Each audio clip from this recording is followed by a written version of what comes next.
I'm tired. I don't want to be here anymore. Do it now.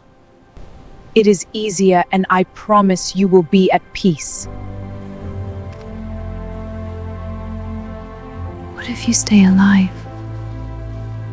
Why end a future you know nothing about?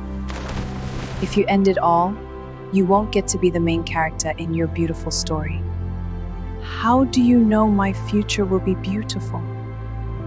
For God knows the thoughts He has towards you, thoughts of peace and not of evil, to give you an expected end.